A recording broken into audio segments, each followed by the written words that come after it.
Okay, ay murag wala pa man ang uban. Can we just start? Okay, can I ask Cyril? Cyril Maghanoy? Yes, ma'am. Sai, can you please lead our afternoon prayer, Sai? Yes, ma'am. So, Thank you. Father, the Son, and the Spirit, Amen. Lord, thank you for this wonderful day that you've given us. Thank you for the gift of life. Lord, sana Lord, tagaan mo og knowledge and wisdom si ma'am o kami, Lord. In this we ask in the mighty name of Jesus Christ we pray. Amen.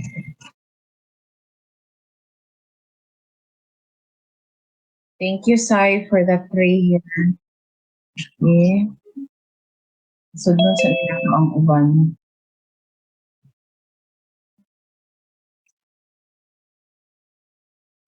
Okay, so before we start, can we first have our attendance? You say present if you're here, ha? Christine Advincula? Present po, ma'am. Okay.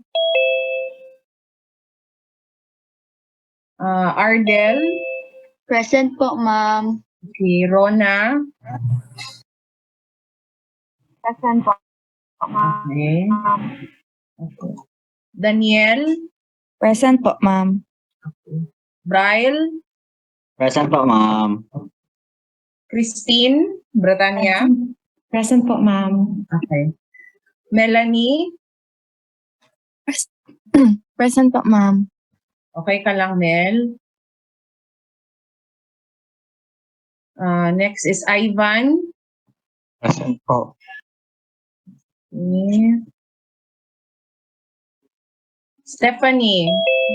Present po, ma'am. Christine Concepcion. Present po, ma'am. Good afternoon. Good afternoon, Tin. Faith Donaire. Ma'am. Okay. Okay, sige. Giancarlo. Present po, ma'am. Okay, Mary Grace. Good afternoon, ma'am. Present. Good afternoon, Grace. Van Allen. Good afternoon, ma'am. Present po. Good afternoon. Bea. Present po, ma'am. Okay. Cyril. Present, ma'am. Okay. May. Okay. Jill. Present po, ma'am. Okay. Kyla. Present po, ma'am. Camille. Present po, ma'am. Okay. Allen. Ayun, si Present, Allen. ma'am. Good afternoon po. Good afternoon, Len. Zarina. Present po, ma'am. Okay. Luis. Present po, ma'am. Okay. Roan. Good afternoon, ma'am. Present po. Good afternoon. CJ. Afternoon, ma'am. Present po. Good afternoon. Jilia. Good afternoon, ma'am. Present po, ma'am. Okay. John Christopher. Kaya po, ma'am. Present po. Okay. Gwen. Diane. Gwen. Present, ma'am. Present po, ma'am. Opo. Noted. Princess Aiko.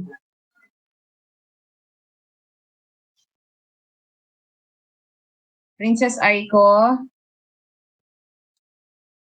Ayun, present, ma'am. Okay, sige, noted.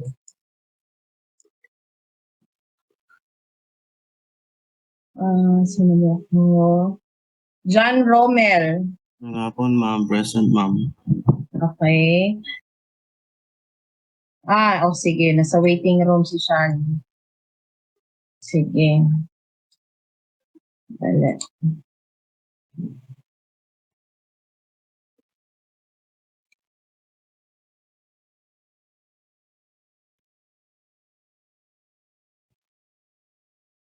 Okay.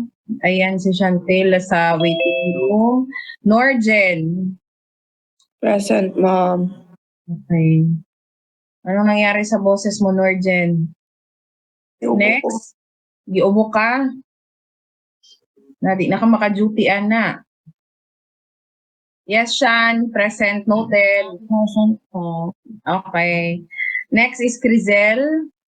Present, ma'am. Okay, Earthzy. Good afternoon, ma'am. Present po. Good afternoon. Villodre. Ay, Kayla. Present po, ma'am. Okay. And Jasmine. Present po, ma'am. Okay. So far wala tayong absent. Himala. Okay. So, class, kumusta ang ang quiz? Kumusta ang quiz? Lisod ba? Ha?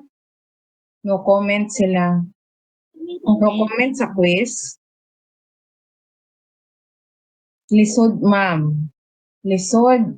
Okay, slight po. Okay, slight lisod. Okay, class. Let me tell you that the quiz that I have given you, okay, yes, that is really good. Kanang okay lang po, lisod pero nakaya lang. Okay. Class, let me remind you that 2 weeks from now, if I'm not mistaken, it will be your final exams. Okay? And I believe that this is the last time that we will have our class. Like, eto.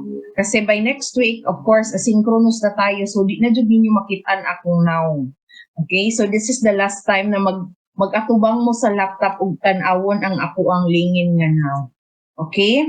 So, uh, after next week, it will be your exams, and the quiz that I gave you will have or will be almost the same.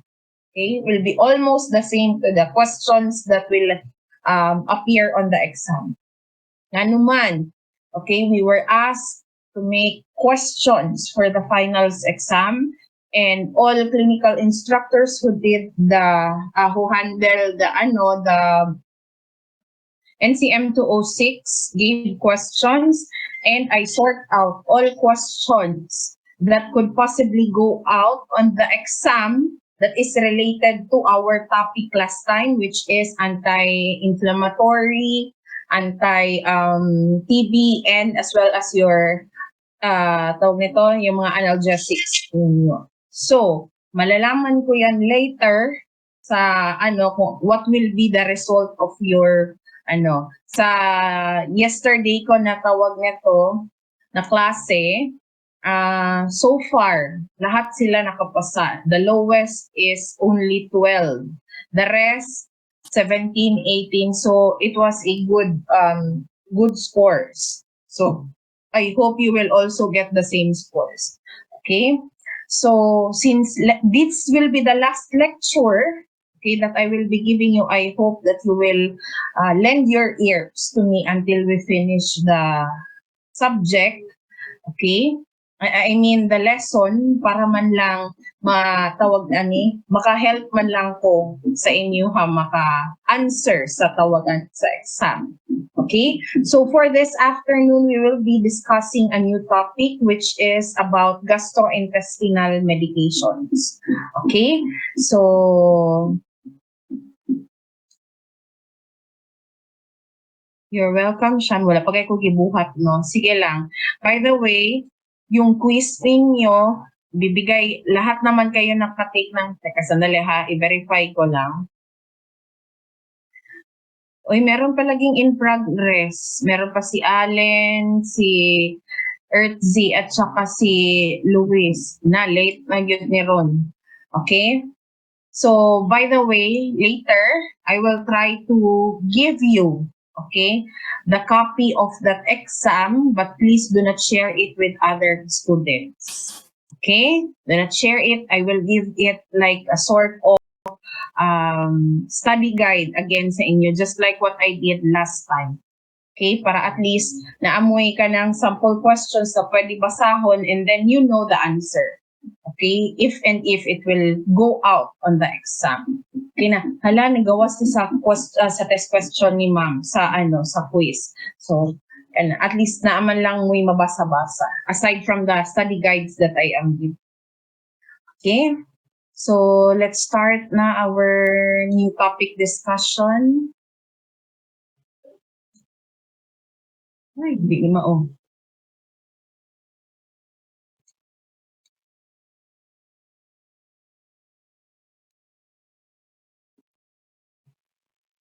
Okay, for this afternoon, we will be like what I have said, we will be discussing all about gastrointestinal problems. Okay, gastrointestinal problems as well as the medications that we can administer to these particular disorders. Okay, so when naka-duty naman dyan tag hospital, okay, can I ask sino na akong tawagan? Bryle. Bryle? Yes po, ma'am. Okay. Good afternoon, Bryle. Naala ko'y question. Good afternoon po. Okay, I have a question. Yes, ma'am. Since you are already having your duty in the hospital, okay, some of you nag-duty sa hospital na ako'y uban sa tawag-ani sa community and so on. Yes, ma'am. Unsa ang mga common na mga gastrointestinal problems na ma-encounter ninyo? If there is.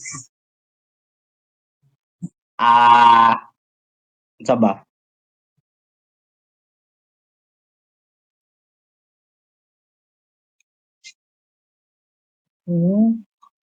May nag-answer Ano dito. po?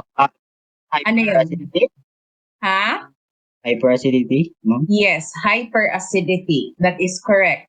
Nag-answer si Jazz ng amoebiasis. Yes, amoebiasis is a tawag nito protozoal na infection, but still it's a gastrointestinal. But common, what are the common? Maliban pa sa hyperacidity. Yes, diarrhea. Okay, ano pa? Yes, constipation. These are effects of this. Kumbaga, ito yung mga symptoms na nag-manifest sa ating mga tawag nito, mga patients who have GI problems. Food poisoning. Yun, may nag-answer dito ng si May. Nag-answer dito ng ulcer. Okay? Plus, when we say of GI problems, lahat ng na-mention ninyo, that is correct. Okay, those are really related to gastrointestinal. But what is the most or the top two most common problems, okay, associated with when we say of gastrointestinal, this pertains to your peptic ulcer disease as well as your gastric hyperacidity. Yan talaga yan. Yes, including your GERD. GERD is your gastroesophageal reflux disorder. Okay? Yan talaga ang tatlo sa pinaka-common natin na mga GI problems encountered. Okay?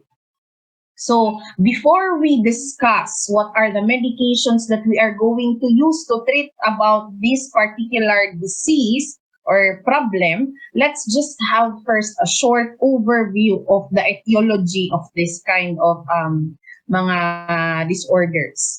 Okay? So, when we say of gastric hyperacidity, this is also termed as your acid dyspepsia. Okay? So, what happens if there is gastric hyperacidity or dyspepsia? This is also termed as your burning sensation or kaning heartburn. Okay? Ito yon. Because there is hypersecretion of hydrochloric acid produced in the abdominal lining of your stomach. Okay? Remember that your hydrochloric acid, okay, this is what? Necessary for the digestion of food inside our stomach. Okay? Okay. Normally, this is what our body is producing, the hydrochloric acid. Okay? But if there is too much, okay, too much production of this hydrochloric acid, it results now to your hyperacidity or your dyspepsia. Okay? Sometimes your hyperacidity is confused between the common abdominal pain, especially sa mga bata, kasi the child does not know or cannot identify or cannot distinguish what is hyperacidity and what is common tawag-ani kanang abdominal pain, maybe because of flatulence, kanang kabag, okay? So, mahirap i-distinct, ipag-identify sa bata yan. Kaya ang bata ba, pag buingong sakit ang tiyan, maskin, unsa, kanang, wala siya particular point of reference ba. Basta may nga siya sakit, iyahang tiyan. Okay, so hyperacidity and the usual abdominal pain or common abdominal pain confuses. Yan ang nagiging point of confusion lalo na sa mga bata. Okay, so what are the common causes? Okay, what are the causes now of your hyperacidity? So, there are three primary components or three major causes bakit nagkakaroon tayo ng acid dyspepsia or ng hyperacidity. Okay? Pinakaunang cause is the presence of stomach ulcers or ulceration. So when we say of ulcers, meron tayong dalawang klaseng ulcers. Dali lang class ha.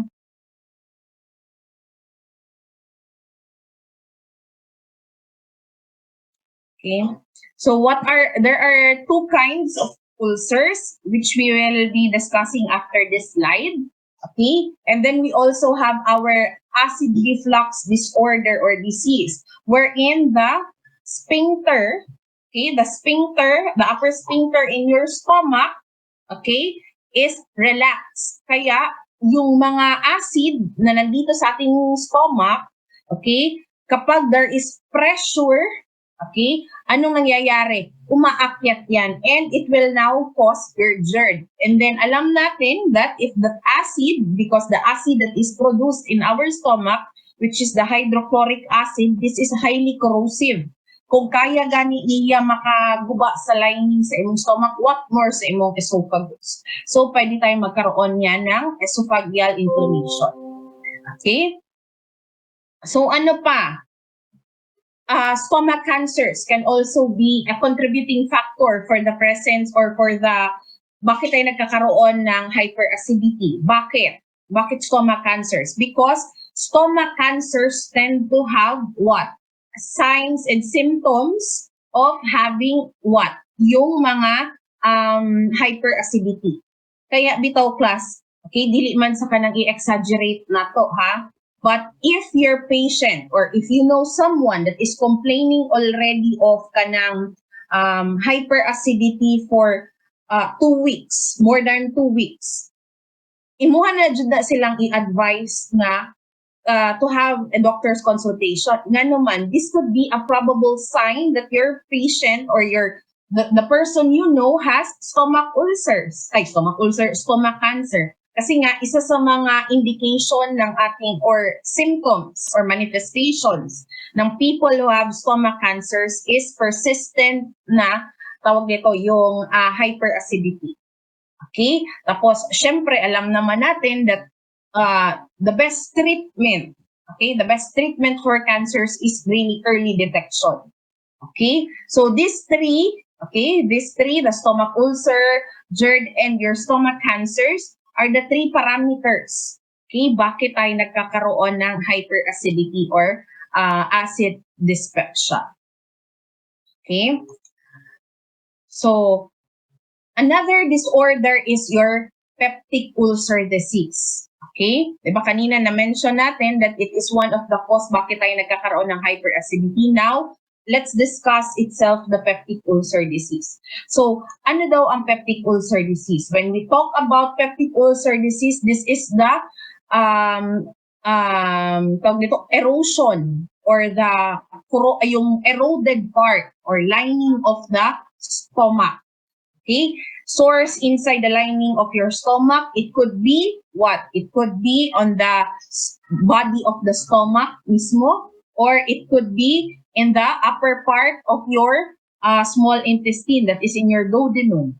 So, ito yung based on the position or the location, nag-change ang meaning ng ating ulcer. So, kapag nasa body, it will be your gastric ulcers, and then kapag nasa may duodenum, this is now called your duodenal ulcers. Okay? So, what causes now your ulcers? Okay? So, there are two primary reasons bakit tayo nagkakaroon ng ulcers. First is the presence of your Helicobacter bacteria. Okay? Actually, class, your H. pylori is really present as a normal flora in our body. Alam naman natin yan, diba? That there are really bacteria that is present in our body. Okay? Because they tend to provide us immunity against infection. Diba? Pero, anong nangyayari? Because of too much proliferation of this particular bacteria, anong nangyayari? Nagkakaroon tayo ng ulceration in the lining of the stomach. Okay? That is caused by your Helicobacter pylori or your H. pylori. Okay? Ano pa? The presence of what? The presence of your NSAIDs. Okay? The continuous taking of NSAIDs. Okay? Abi na to, tawag ani ka ng beneficial siya. Labaw na ka ng tawag ani, ingat ka ng biogesic, di ba? Mojo na ang pinaka-common nato na ginagamit. Pag sakit ang ulo, sakit ang kung unsa-unsa, okay, gamay hilanat, inom dayon og kanang biogesic. Ang ingat nimo na adto na jud sa ingat kay nagkaroon na jud kag peptic ulcer disease. Okay? Kanang taking mga medications without kanang consultation, kanang mag-self-medicate, kanang hindi kay magsigig patakag inom kay kesyo, student nurse na ko, kabalo na ko, nakatuon ko ani, kani akong inom, lako na sa inyo ha, diba? Aminin man natin o hindi, since naana mo'y exposure sa hospital, nakita ninyo sa inyong isa ka patient, si patient ingon ani mo niya ginatake, natambal para sa sakit sa ingon ani, ikaw pod, imuhang mama, pintahay ha, imong mama, nag-complain nga sakit iyang tuhod kay arthritis. Oy ma, kabalo ko ma, unsay kailangan nimo inom ana ma, mo inom ra ka anag na Proxen ma. Unsa man ang pinaka-common nga brand name sa na Proxen? Flanax. Inom ra ana ma, di ba mawala na, buot gyud kano. But you don't know that this over-the-counter medication such as, okay, aspirin, okay, kanang naproxen, kanang Flanax na akong na-mention, ibuprofen, ng Alaxan, unsa pa ba dira, Onstan, o kung unsa pa man na dira, okay? Common kayo na siya na makita nato, mapalit gayon nato sa tindahan. Pero wala pa kabalo that these medications, if you are continuously taking it without prior kanang consultation and doing it or taking it self-medicating, okay, through self-medicating, unsay mahitabo, you are prone to having ulcers. Kasi NSAIDs and Helicobacter or H. pylori are the two primary causes bakit nagkakaroon tayo ng ulcer. Okay? Diba napa sa commercial ni John Lloyd na maskin empty stomach, safe ganit siya sa buntis. Diba? Kuyaw kayo sila og advertisement. Diba? Makaano yun, inviting kaayo kay safe. Pero, safe siya, yes, but you must have consultation before you take it. Okay? Kasi later on, dyan mo makikita ano ang effects, ano ang bunga ng kakainom mo ng mga gamot na self-medicated. Okay? And we don't want that we will have peptic ulcer disease later on sa kaka-self-medicate natin. Okay? So before we go with the pharmacological treatments for this particular disorders, let's just have first mga tawag nito, mga non-pharmacological measures that we have to do. Okay, since we are nurses, we should know what are the things that we do. Hindi lang kay magsige lang tagsalig sa mga tambal. Okay? So, ano yung mga dapat nating gawin or i-instruct or i-encourage natin sa ating mga patients who might have PUD or yung mga hyperacidity? Number 1, okay? Avoid tobacco and alcohol.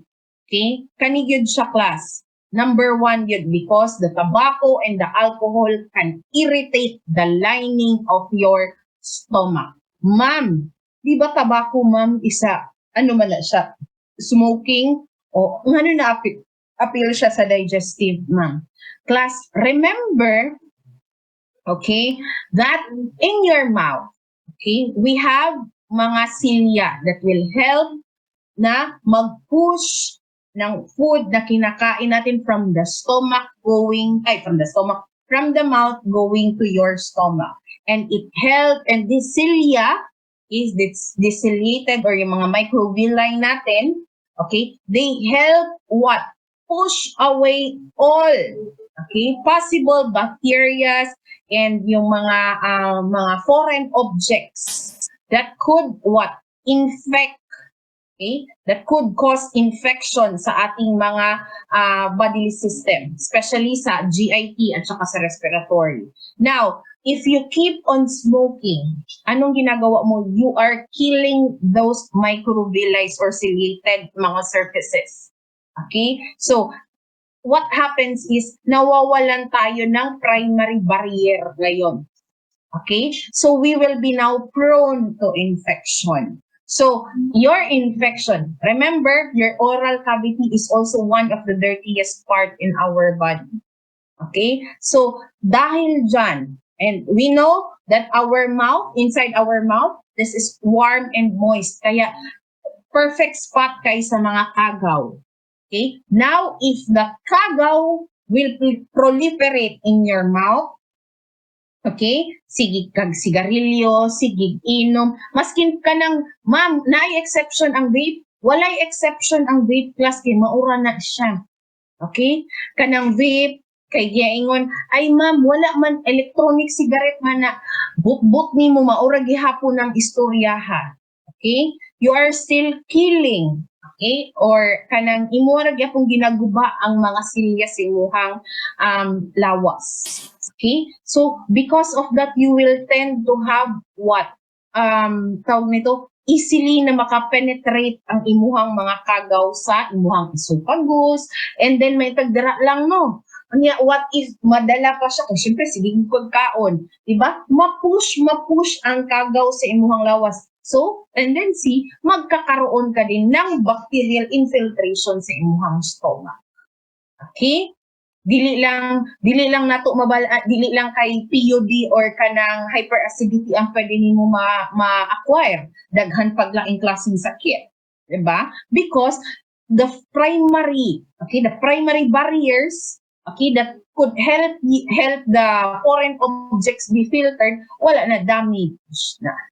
Okay? Pati ang alcohol, we know that it is irritating, diba? Halang labaw nagkanang kanduay ang imnon, halang kaayo sa tilaok, ma'am kabalo lagi ka sa lasa sa kanduay. Wala ko nagainom og kanduay, giingon ra na sa ako. Wala nay chismis, tinud-anay na. Okay? So unsa pa? Okay? Avoid hot and spicy, including greasy foods and caffeine-containing beverages. Ngano man, ma'am? Kalami, ma'am, labaw na ka ng mga tawagan ni Korean foods, di ba? Lami, yun kaayo. Okay? Nga naman, because this could irritate your gastric lining. Okay? And then, kapag prone na gani ka sa kanang having ulcers, sige pa kagingon ana, mas magkaroon og acid formation dito sa imong tiyan o pwede mas paspas ang erosion sa lining sa imong stomach. Okay? So, drugs like NSAIDs or your mga corticosteroids. Okay? Diba? Kanina, isa siya sa mga factors bakit tayo nagkakaroon ng PUD. That's why, if we are going to take NSAIDs, okay, you have to take it with food. Okay? Para dili siya magkaroon og irritation sa gastric lining. Okay? And if you already have the history of having ulcers, and then the doctor is going to prescribe you certain medications, including NSAIDs, okay? You have to tell the doctor na, Doc, naabay ako'y history, Doc, na ako'y ulcer, Doc, ana. So the doctor will be tawag ani kanang i-adjust niya ang dose sa imuhang NSAID. Okay? Para dili mas magkaroon og reaction sa imuhang stomach line. Okay? If you are going to eat, okay, kanang mga before bedtime, okay, make sure, okay, labaw na kanang sa inyuha, okay, or sa atuan na lang yun in general, okay, late ka nagakaon sa gabi kasi nga syempre gikan ka og gikan ka duty pag abuti mo sa balay gusto ko matulog yan nag-study pa ka nya naka-feel na ka gutom mga alas 11 alas 12 o mukaon ka unya katulgon na ka di ba na madyo tay batasan nga ingon ana pag makakaon ka tulgon mga bitin okay make sure that your bed okay or your pillow or your head is above or kanang naka-upright gani dili kay naka-flat in bed ka at least elevated yun siya ngano man para dili ka magkaroon og acid reflux and what we usually do class kapag kana ganing na ay mga tawag ani mga naami mga patients na kanang kabaluming slow na ang metabolism I personally class ining magkaon ko og kanang tawag ani kanang baka abtan ko mga 3 to 4 days bago ko tawag ani mag defecate kay ay my metabolism is really slow maskin sa una pa okay so unsa ginabuhat nako dili man jud maiwasan na makakaon ko og baka di ba so, maskin pag unsa na siya kagamay, I always make sure that I sleep on my left side. Ngano man. Syempre class, maskin pag 4 hours before sleeping time, okay? Kanagkaon. Okay? Tapos, naaman jud gihapon ay other food that is not completely digested. Okay? So, sleeping on the left side will help promote digestion. Ngano man, 'di ba pag magtakilid ka, going back to the anatomy, asa ang imong stomach na sa left side. Okay? Sa left upper quadrant. Okay? Naa dito. So kung naa ka dito, ang acid, okay, ang hydrochloric acid naara nagdwell within your stomach. So tanan mga foods that was not completely digested yet within that 4 hours time that you were awake will have the entire time to be digested. Okay? Help in that position, it will help digest the food. Mauna, okay, people who sleep on that side, pag mata sa buntag, gutom lagi kaayo ay, because the food that they have eaten, okay, unless if you are eating kanang heavy meats kana maskin pag mag left side kapag ang pagmata nimo sa buntag di gyud ka ana matunawan dayon okay kanang mga the usual rice chicken fish gulay labaw na gulay imuhang kaunon daghan okay kanang before sleeping pagkabuntag as in hawang kaayo imong tiyan nga naman, because all the food that you have eaten, those are just easily to digest food, is completely digested with that position. Kasi nga, doon nakafocus ang hydrochloric acid. Na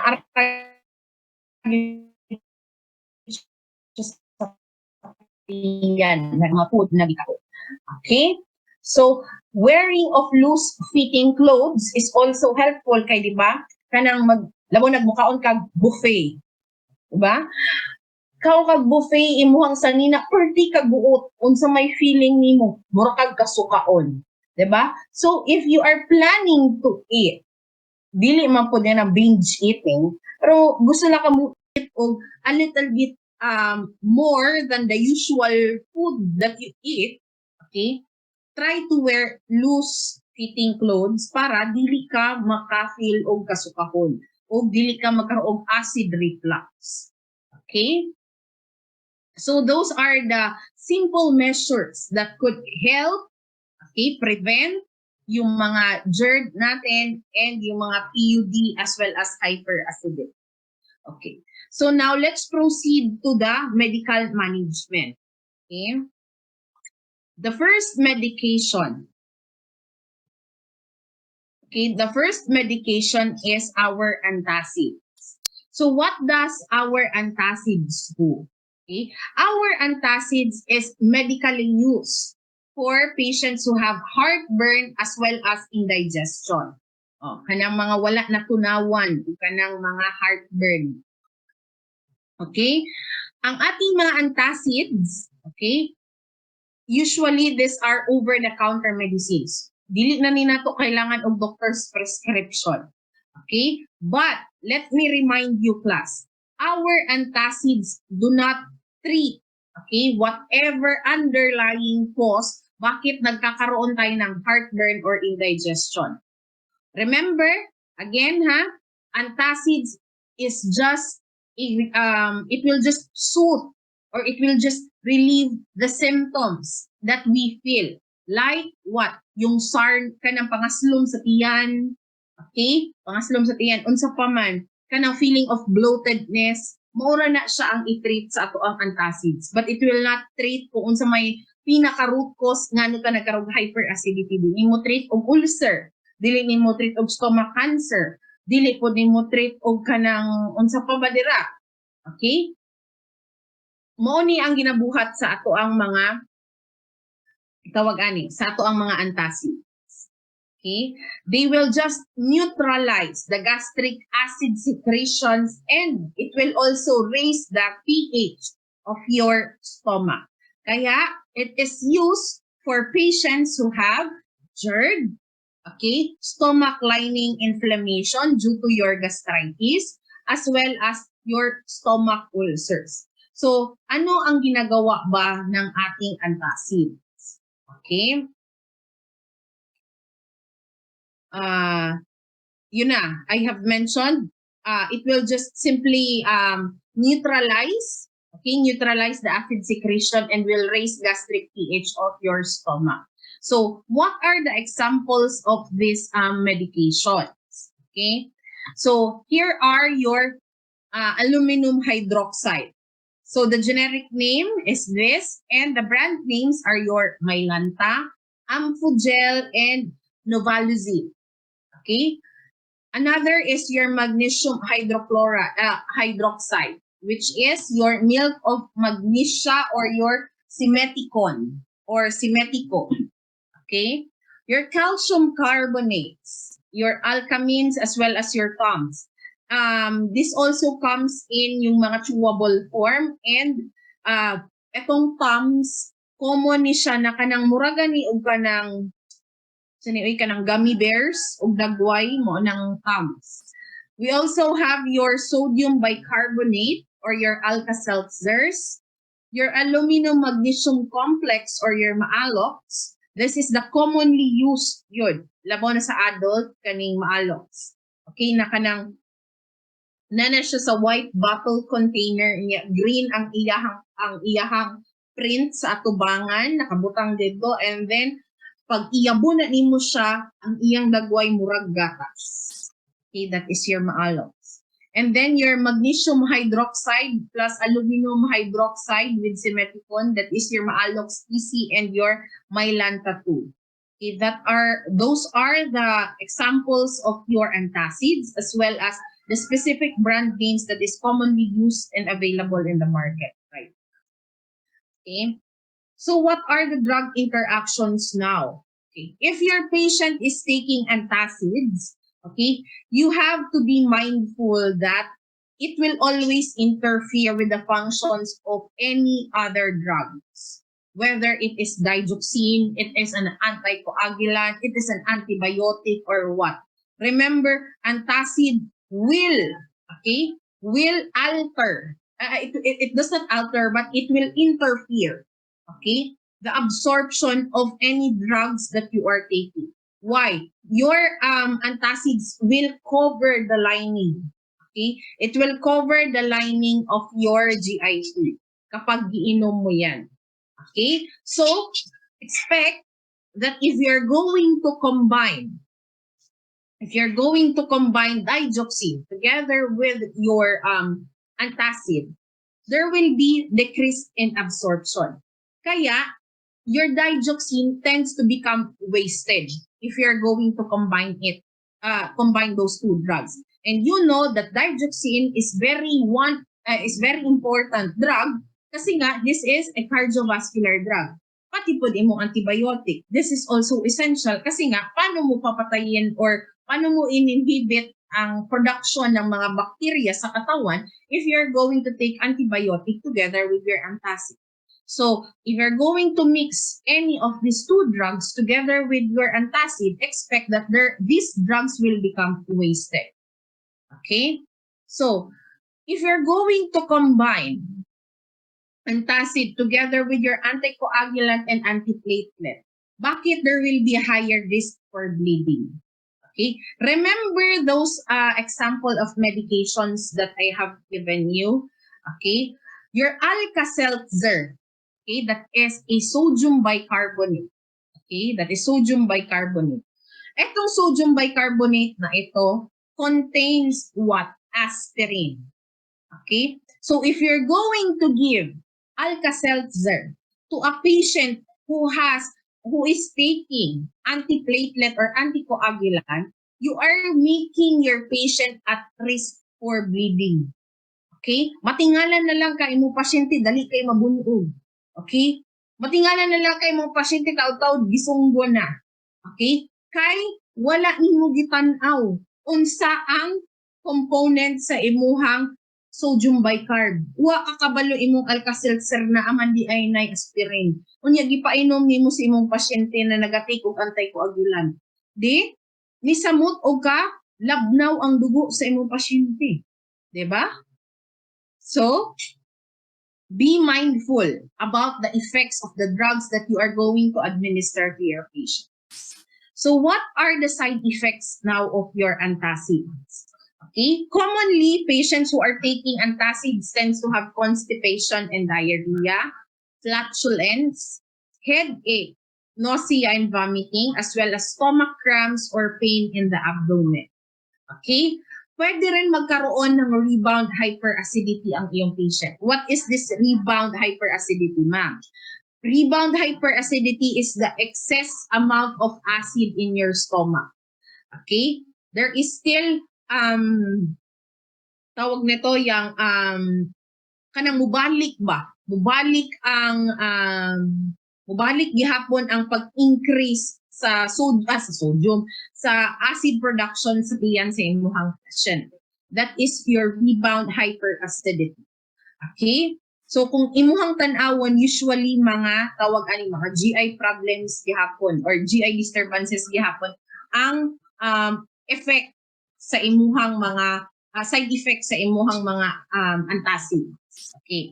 Prone din ang patient mo magkaroon ng electrolyte imbalance. Okay? Kapag may electrolyte imbalance, ano yung common? Meron tayong hypermagnesemia or increased serum levels of magnesium.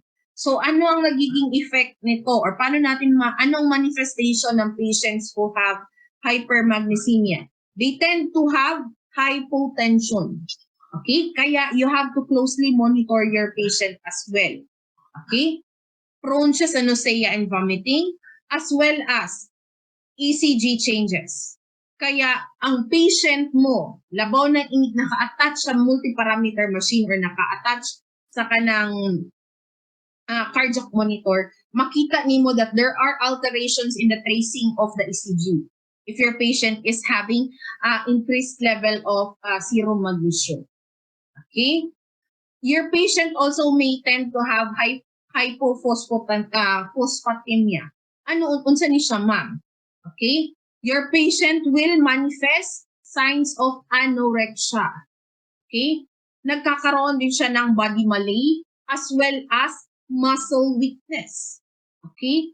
So, ang matingala kay mong pasyente kay permanently lethargic. Okay? Permanently lethargic imong patient kapag hypophosphatemia or mababa ang phosphate levels ng iyong patient. Okay? Ano pa? Pwede magkaroon ng hypernatremia ang iyong patient. Alam natin, where salt goes, water follows. Diba? We always keep that in mind. So kapag mataas ang sodium level sa katawan, ano ang nangyayari? We are prone to water retention. And if there is water retention, expect that there is increase in cardiac output, mataas ang BP, mataas ang heart rate, usahay pa, pati ang RR, taas, kay nagakompensate ang imong lawas kay puno na kag tubig. Okay? Tapos, edema. Mojud na. Okay? Basi, di lang kay piting edema, basi nag-anasar ka pa. Diba? So, you have to monitor your patient's electrolyte balances. Okay? Pwede din magkaroon ng systemic alkalosis ang imong patient. Okay, ma'am, ngano magkaroon mag-alkalosis imuhang patient? Remember, marami tayong mga antacids, di ba? Example nun, yung mga maalox natin, yung mga maylanta, okay, including your Tums. Okay, all of this contain calcium.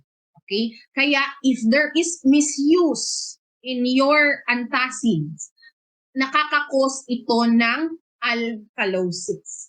Kaya, dili lang kay porke haloy na nga slow man akong tiyan, mo inom ko og ano di sodium bicarb kay para maulian ko.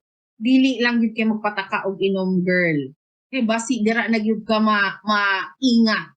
Okay? Dira na gyud ka madayunan. Okay?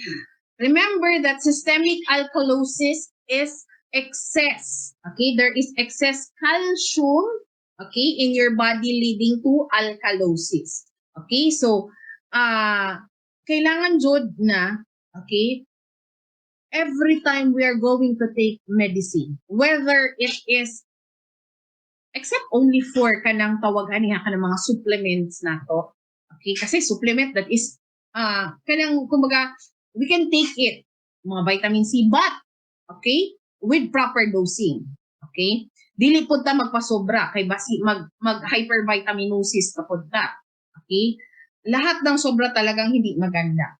But, etong mga ganitong gamot, okay, before we take it, we should consult our mga attending physicians. Okay? So, what are your nursing interventions now if you are going to take antacids or if you are administering antacids? First is to assess the effectiveness of your medication. How are you going to assess the effectiveness of the medication? Sige daw, be, mangutana daw ko.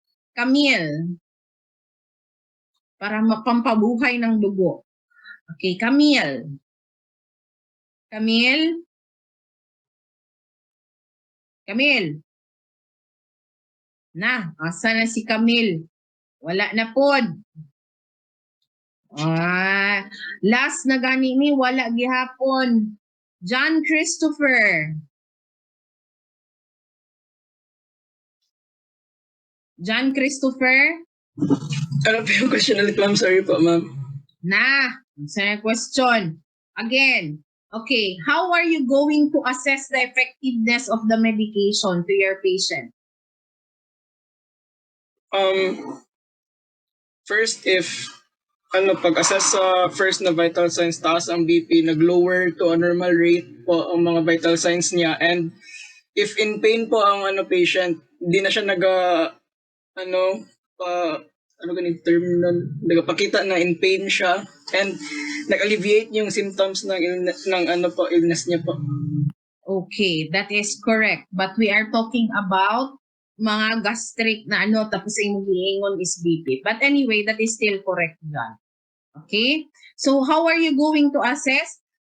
Check your patient. Okay? Reevaluate your patient. Okay? If your patient is still manifesting signs of pain, if nagka-complain pa ba yung patient ka, ma'am, wala na may hapdos akong tiyan, ma'am, pero nagabukal-bukal na lang, ma'am. Wala naman nangaslong kong ma'am, pero kanang medyo okay na. If there is verbal, okay, affirmation from your patient itself that, okay, she is already feeling alleviation from what she is feeling prior to drug administration, that is one of the most effective way to assess your patient's effectiveness towards the therapy. You understand? I hope you are following. Okay? So next is to avoid other medications that lowers gastric pH or may increase hyperacidity, such as administration of caffeine and aspirins. Okay? So if your patient is taking antacids, do not allow your patient to drink coffee, soft drinks, or kanang mga sparkling water or kung unsa pa man dira na could irritate. Okay, could irritate the gastric lining. Kay useless.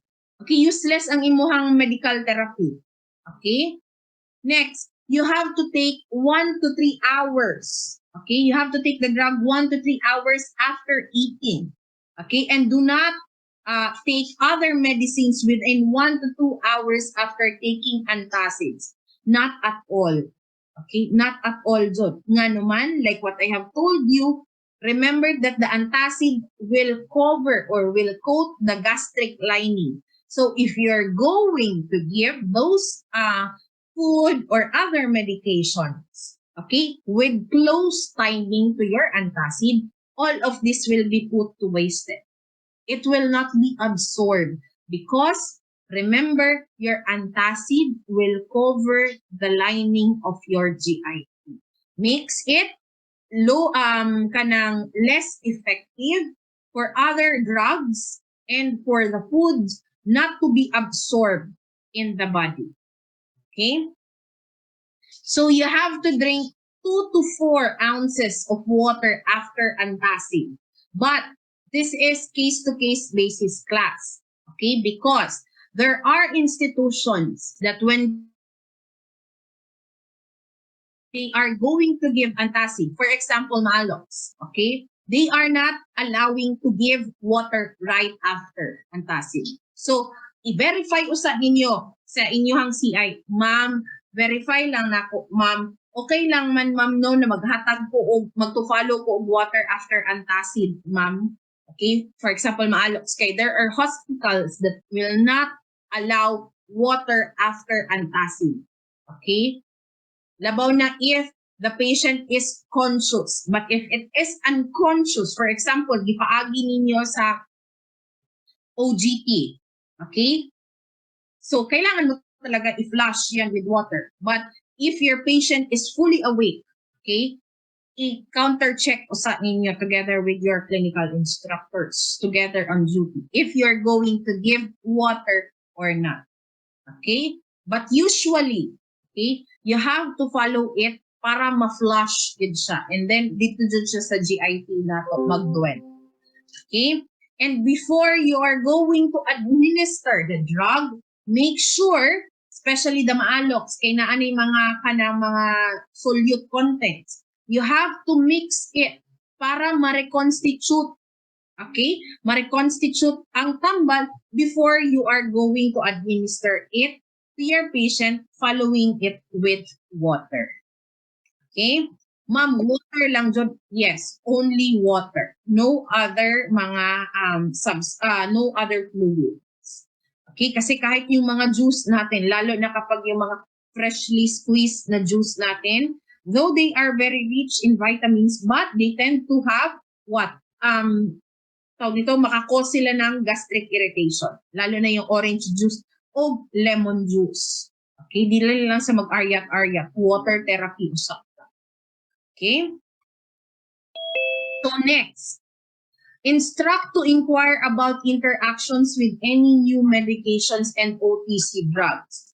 Okay? Kasi nga, we don't want na magkaroon ng tawag nito, interactions ang ating mga gamot. Lalo na yung mga ginabili lang natin over the counter.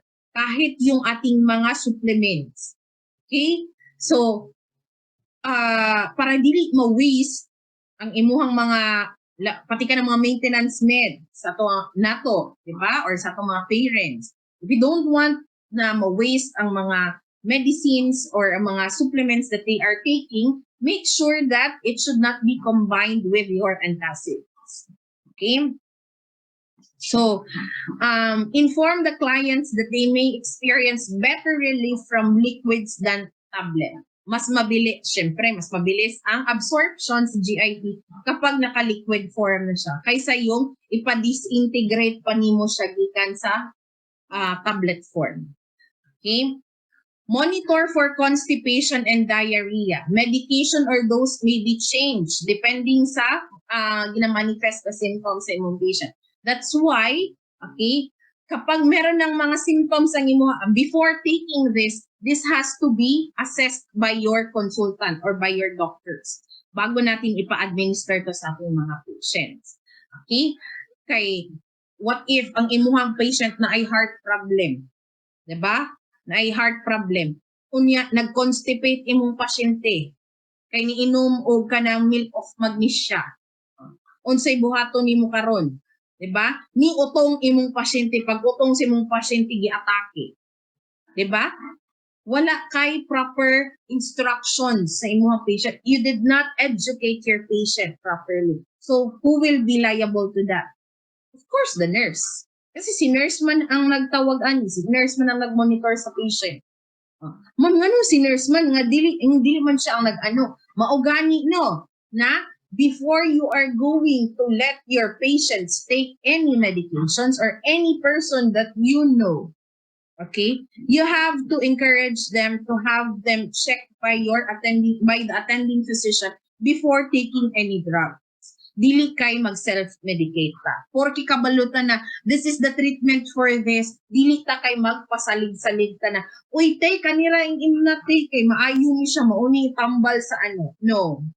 Though your idea is correct, but remember to always make sure the safety of your patients or the people you know.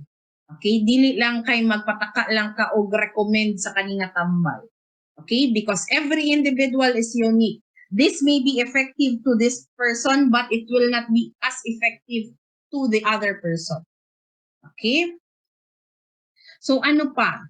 Do not give milk products and vitamin D with calcium carbonate. Nga naman, okay? Anong nangyayari? Your patient might have milk alkali syndrome. Ano itong milk alkali syndrome? This will manifest signs of alkalosis, systemic alkalosis, okay, hypercalcemia, crystalluria, and worse, it could lead to renal failure. Okay? Again, class, remember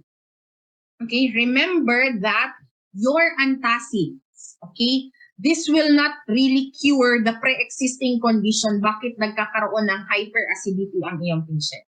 Okay? This will not cure any other etiological factors bakit nagkakaroon ng mataas na hydrochloric acid ang iyong patient. What antacids do is they only soothe or they only relieve the symptoms, that is to alleviate, okay, whatever difficulties or discomforts your patient is feeling. Okay? And remember that yung ganing tawag nito, kanang mga patients na naay heartburn, okay, they could also mimic or they have the same tawag nito kanang characteristic of pain for patients who are starting to have anginal attacks. Kaya bantayanan yun.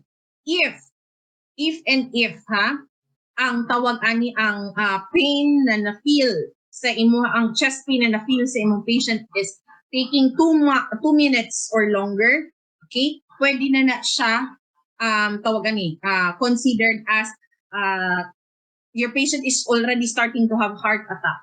Muna nga, do not disregard if your patient or if you know someone that is complaining of chest pain na nag-start og kanang half dose sa tiyan.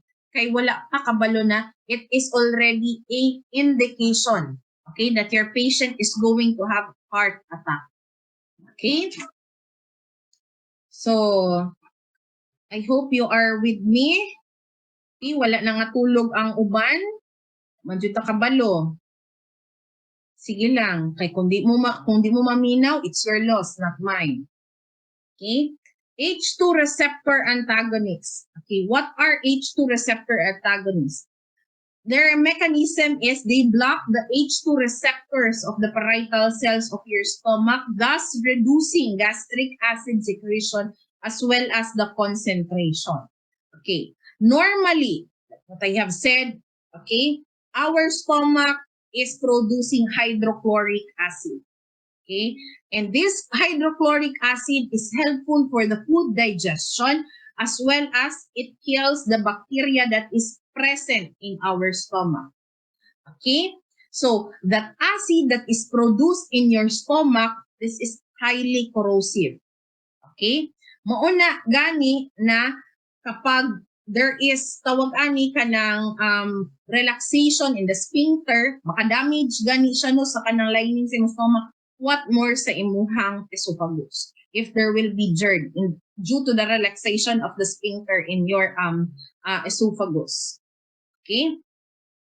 So the H, okay, the H here in the H2 receptor antagonist stands for histamine.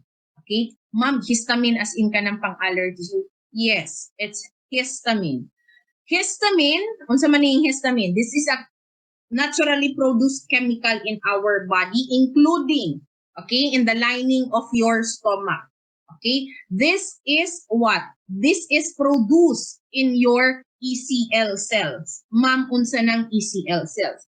ECL cells is your enterochromaffin-like cells. Unsa to, ma'am? Okay, it is your, and pa ha, enterochromaffin-like cells. These are your ECL cells. They are the one that produces, okay, histamine, okay, in your, okay, histamine in your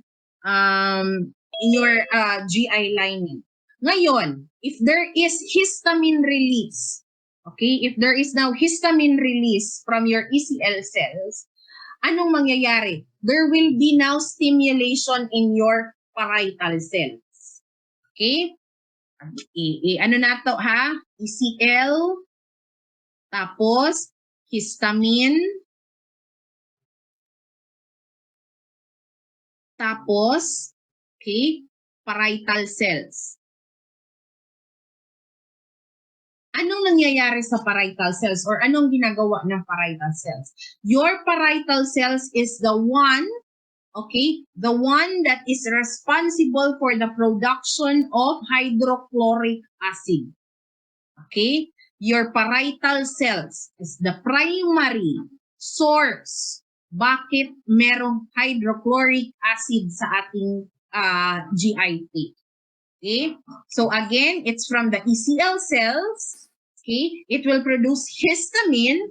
Then the histamine, once it is released, okay, in the GIT, it will trigger now your parietal cells, then producing the acid, which is your hydrochloric acid. Okay? Ngayon, ano ang ginagawa ng ating H2 receptor antagonist?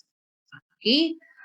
What they do is they are going to stop, okay, the acid production in the stomach lining as a response to your histamine. Okay? I-block nila ang histamine para dili na magkaroon og stimulation sa imong parietal cells. Once there is now blockage, there will be expected a reduction in the acid in your stomach. Okay? So, kapag mababa na ang acid, anong nangyayari? You tend to have alleviation against GERD and as well as heartburn. Okay? So, yun ang ginagawa ng ating H2 receptor antagonist. We are going to block, okay, the production of histamine so that it will no longer trigger the parietal cells from producing your hydrochloric acid. Then you will be relieved from whatever GI problems you are feeling, such as GERD, okay, or acid reflux. Okay? So what are the examples now of your H2 receptor antagonist? Okay? So there are 4 common medications under H2 antagonist. Okay? We have your cimetidine. Okay? Actually, class, these drugs, okay, this H2 receptor antagonist, they are effective, okay, for they offer they tend to have relief, or they tend to relieve whatever symptoms a patient is feeling after 60 minutes, or that is an hour bago mo makita yung result. Okay? But the effectivity of this drug will take up to 4 to 10 hours. Okay, matagal-tagal din. Kaya usually ang dosing nito is once to twice in a day. Okay, yan talaga ang usual order ng doctor kapag mga tawag nito, mga H2 blockers. Okay? So, like what I have said, isa sa mga common example is your cimetidine or your tagamet. Okay? This comes in what? In tablet, meron ding IV forms, ito siya. Okay? And then, one thing you have to consider for patients taking cimetidine or tagamet is to assess first if your patient is having kidney or liver diseases. Okay? But because commonly all this medication may manifest, anong common manifestation ng mga patient? GI disturbances. Okay? Maliban pa sa GI disturbances, pwede magkaroon ng dizziness ang patient natin. Yan talaga ang common effects ng ating mga H2 receptor antagonists. But for patients who are taking cimetidine and tagamet, okay, put into consideration liver and kidney problems. Ano pa? Pwede magkaroon ang mga patients ng breast swelling and tenderness. Okay, if they are taking cimetidine. Okay, ano pa? People who are taking cimetidine tends to have confusion, especially if this is taken by elderly individuals. Okay? So, yun yung mga dapat ninyong tandaan about cimetidine. What about for famotidine or pepsin? And as you can see, class, by the way, if you're going to take into consideration yung mga H2 receptor blockers natin, they are followed by tidine. Okay? So, yan yung mga palatandaan natin. Okay? So, famotidine. Ano man ito siya? Okay? Famotidine, ito yung ating pepsid. Ito yung pinaka-common form ng ating gamot. Okay? So, merong tablet at merong IV forms pa rin. Okay? Common na pinaka indication or side effect nito na gamot is there will be loss of appetite for a person who is taking pepsin. Okay? What about for ranitidine? Okay? Ranitidine, ito yung common na pre-op medication binabigay natin. Okay? Ang ranitidine natin, merong IV at meron pa ding tablet forms. Okay? But, ranitidine, ito yung mabantayan na imo. Ang uban sa inyo na naman dyo'y tawagan ni DR exposure. Okay? Nakabutang sa pre-op orders, ana, NPO, post-midnight, or unsa pa man di ara, and then give ranitidine 1 amp. Okay? Nga naman, because your ranitidine, okay, will help your patients not to have what? Gastric acidity. Kasi syempre, class, naka-NPO imong patient, di ba? 8 to 12 hours way kaon imong pasyente. Unya inig mga nak imong pasyente dili baya na dayon-dayon pa kaunon after pila pa na, and then there is progress with the food intake, the food that is going to the food that they are going to take. Okay? So mga slum gyud ang ilahang tiyan ana. Okay? That's why ranitidine is given as a pre-op drug to help your patient not to manifest any signs of hyperacidity. Okay? Ano pa? Yung nizatidine or Accid natin. Okay?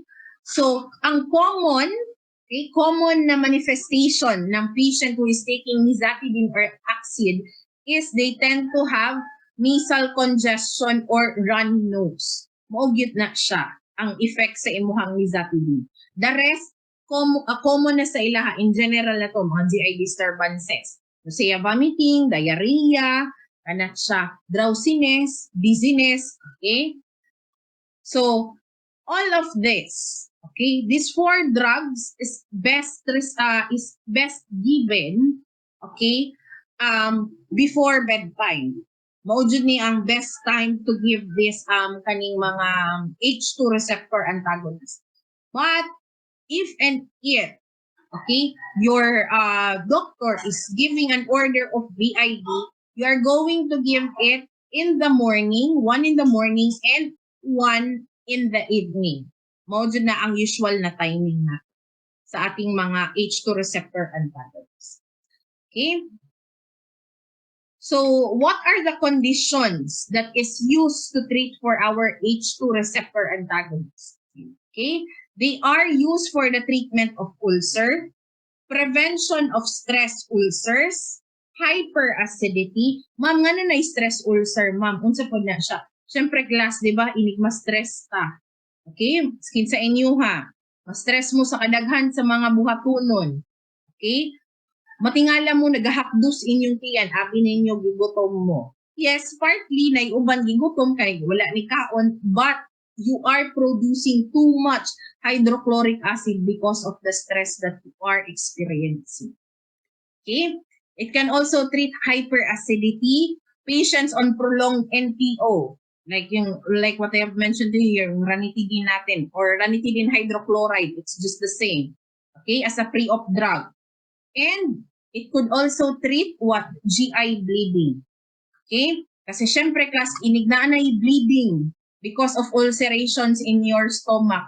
Unya, magsigi gihapon produce ang imuhang tawag ani, ang imuhang parietal cells o kanang hydrochloric acid mood samot or ma-worsen ang imuhang situation. That's why, okay, people who tend to have gastric irritation or GI bleeding are given with H2 receptor antagonists.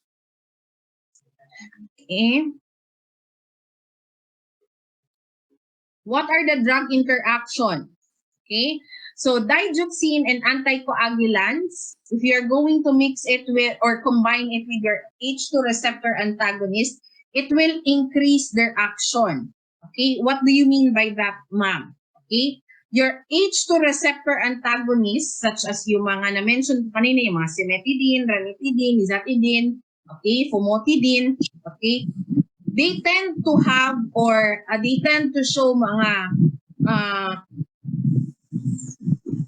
Audrey, okay ka lang? Sorry po, ma'am. Okay. Sige. They tend to show mga untoward effects upon administration. Like, ano ma'am? Okay? People who are taking or yung mga long-term na nag-take ng mga H2 receptor antagonists natin, they tend to have what? Yung mga coagulation problems, even they have cytopenias and leukocytosis. Kapag long-term ang treatment natin, kapag sige-sige na lang gamit, wala pa joy ka ng consultation, yun ang nangyayari. Okay? So, nagkakaroon ng bleeding tendencies ang imuhang patient. Okay? So, if you're going to use your antacid together with H2 receptor, di ba, like what I have mentioned, any drug, maskin same pa ni sila, mga kanang treatment for GI problems. If you're going to combine it with your antacid, the other drug tends to become ineffective. Kasi nga, your antacid will be coating, okay? Will be coating the lining of your GI tube. Okay? So, ano yung mga persons na kailangan natin i-put into consideration before administering H2 receptor antagonists, or who should avoid taking H2 receptor antagonists? People at the age of over 50 must have caution, okay, in administration of your H2 antagonists. Okay? Bakit? Okay? They have to have consultation kasi nga some people tend to have CNS problems after taking what? Your H2 receptor antagonist.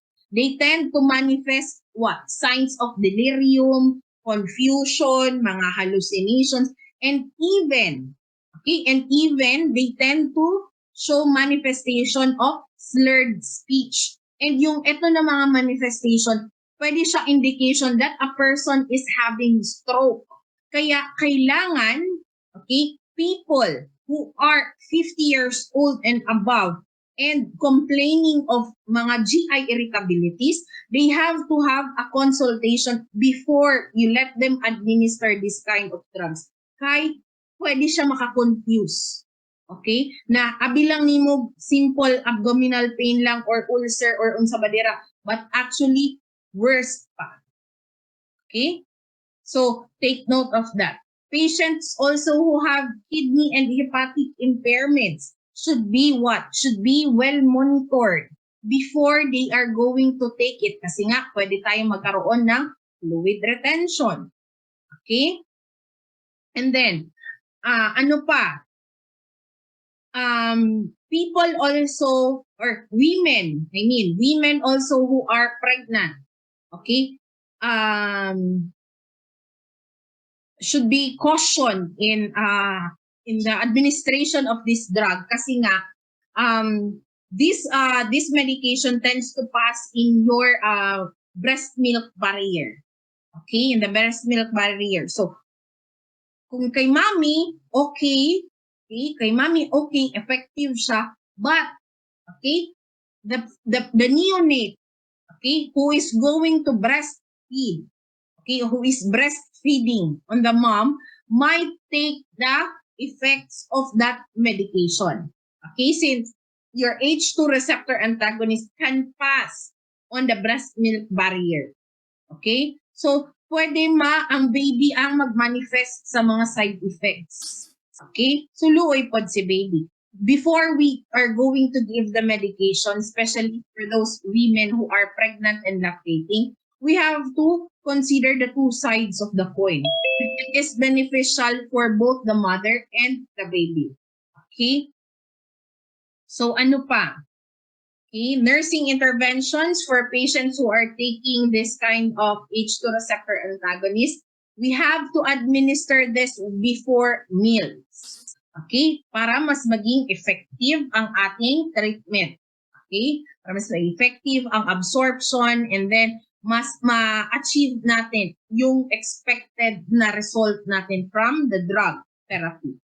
Okay, reduce the doses of drugs are needed by older patients or older adults kasi nga pwede siya magkaroon ng hepatic or renal impairment or pwede yun nga yung kanina yung sa na-mention ko na pwede siya magkaroon ng other manifestations na maka-confuse ba if it is just a simple na abdominal pain and or pwede nag-lead na pala yon to a worse scenario for your patient.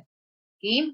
So if you're going to administer it, okay, your mga H2 receptor blockers, you have to dilute 20 to 100 ml of IV fluid or yung normal tawag to water for injection. But actually class, based on experience, the ranitidine, okay, sa amin sa OR, anong ginagawa namin? We just incorporate it with 10 ml of